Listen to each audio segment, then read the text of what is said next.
La voix prise par les sanglots, Louis-François est venu à la barre du tribunal d'Annecy pour raconter l'impensable et l'atroce au cours du procès d'Albert B. La mort de sa femme Morgane Noëllaé, psychologue de 33 ans et mère d'un enfant de 18 mois. Elle a été tuée le 26 août 2020 par le coup de fusil d'un retraité, à 53 cm de son visage, alors qu'elle s'apprêtait à faire un signalement de cet homme pour agression sexuelle sur sa petite fille. En effet, la fille de ce dernier était la patiente de la psychologue et lui avait confié ses agissements sur son enfant, mais aussi sur elle quand elle était plus jeune. Le Parisien a rapporté le discours éprouvant du mari de la victime, brisé à vie. Louis-François a assisté en direct à la mort de son épouse car il travaillait dans le même cabinet qu'elle. C'est lui qui a désarmé le tireur fou.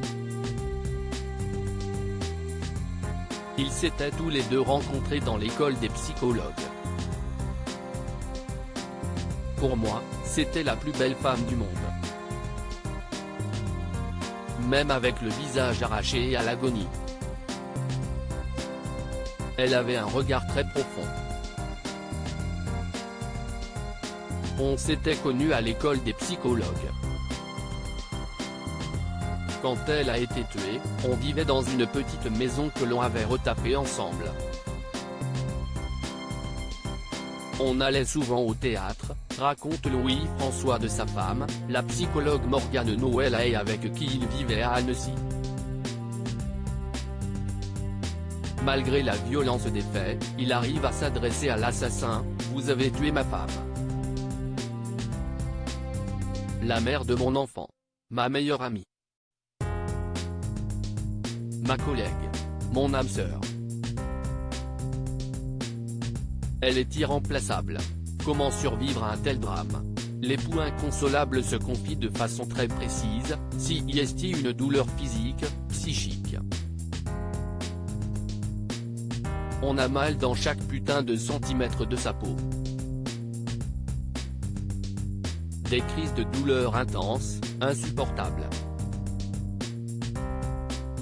Je me sentais mort plusieurs fois par jour.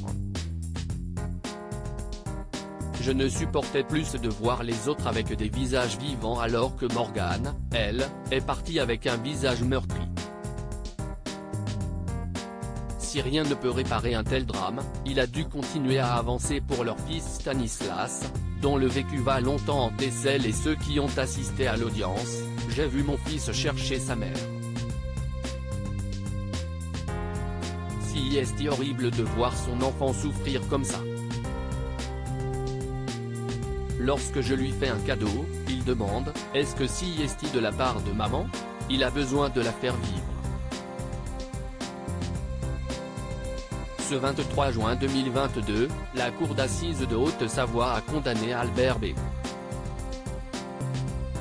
à 30 ans de prison pour assassinat, approuvant l'avis de l'avocate générale Line Bonnet-Matisse, pour qui la préméditation ne fait aucun doute.